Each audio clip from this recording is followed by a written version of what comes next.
बात मोठी बातमी आहे। एबीपी माझाच्या हाती ही एक्सक्लुझिव्ह माहिती मिळालेली आहे। नागपूरच्या ज्या ऑडी कारचा अपघात होऊन दोन इतर कार आणि दुचाकीला धडक बसली, त्या ऑडी कारला अपघाताच्या वेळेला चालवणाऱ्या अर्जुन हावरेचे वडील काँग्रेस पक्षाशी संबंधित असल्याचं समोर आलेलं आहे। जितेंद्र हावरे हे काँग्रेसचे पदाधिकारी आहेत। तसंच त्यांनी एकदा महानगरपालिका निवडणूक नागपूरच्या खामला परिसरातून काँग्रेसच्या तिकिटावरती लढवलेली होती। गेली काही वर्ष मात्र ते काँग्रेस पक्षाच्या दैनंदिन राजकारणामध्ये तेवढे सक्रिय नव्हते। तर ही या क्षणाची मोठी बातमी। नागपूरमध्ये ज्या ऑडी कारचा अपघात होऊन दोन इतर कार आणि दुचाकीला धडक बसलेली आहे, त्या ऑडी कारला अपघाताच्या वेळेला चालवणाऱ्या अर्जुन हावरेचे वडील हे काँग्रेस पक्षाशी संबंधित असल्याचं समोर आलेलं आहे। रजत वशिष्ठ आपले प्रतिनिधी या संदर्भातले अपडेट देतील। रजत,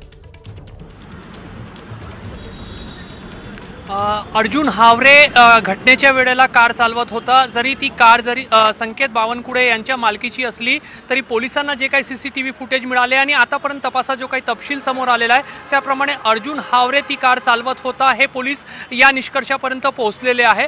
आणि अर्जुन हावरे जो आहे त्याचे वडील जे आहेत जितेंद्र हावरे ते नागपूरमध्ये काँग्रेस पक्षाशी संबंधित आहे। नागपूरच्या स्थानिक राजकारणामध्ये ते अनेक काँग्रेसच्या नेत्यांच्या जवळचे सांगितले जातात आणि काँग्रेसच्या नागपूरच्या जे काही पदाधिकाऱ्यांची यादी आहे त्याच्यामध्येही त्यांचं नाव पदाधिकाऱ्यांच्या यादीमध्ये होता।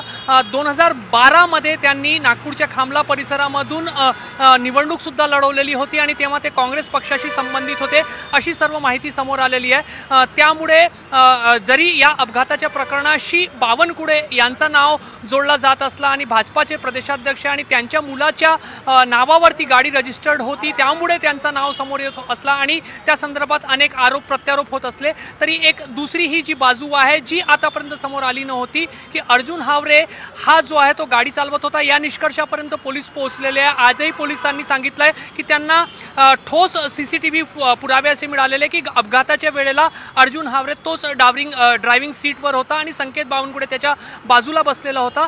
आणि त्या अर्जुन हावरेचे जे वडील आहेत ते काँग्रेस पक्षाशी संबंधित आहे। नागपूरमधील काही काँग्रेस नेत्यांशी त्यांची जवळीक आहे आणि नियमित ते त्यांच्या संपर्कात असतात अशा पद्धतीची माहिती जी आहे ती समोर आलेली आहे। पोलिसांनी या प्रकरणी अर्जुन हावरेच्या विरोधात गुन्हा दाखल केलेला होता आणि तो गुन्हा जामीन पात्र असल्यामुळे त्याच्यावर गुन्हा दाखल केल्यानंतर त्याला अटक करण्यात आली आणि त्यानंतर त्याला नियमाप्रमाणे जामीनही देण्यात आलेला आहे। मात्र ही माहिती जी आहे ती आता सध्या समोर आलेली आणि त्याच्यामुळे आता या माहितीनंतर राजकारण कशा पद्धतीने या प्रकरणावर होते हे पाहणं महत्त्वाचं आहे। थोड्या वेळापूर्वीच सुषमा अंधारे महाविकास आघाडीचे महत्त्वाचे नेते आहेत त्यांनी पोलीस स्टेशनमध्ये ते आल्या होत्या। त्यांनी सगळी पाहणी केली, पोलीस अधिकाऱ्यांशी त्यांनी माहिती घेतली आणि त्याच्यानंतर प्रसार माध्यमांशी बोलताना अनेक गंभीर आरोप त्यांनी या संदर्भात केले आहे। त्या आरोपांसंदर्भात त्यांनी पुरावे जरी दिले नसले तरी अनेक प्रश्नचिन्ह त्यांनी तपासासंदर्भात उपस्थित केले होते। मात्र ही माहिती समोर आल्यानंतर स्वतः सुषमा अंधारे काय बोलतात याकडेही सर्वांचं लक्ष राहणार आहे।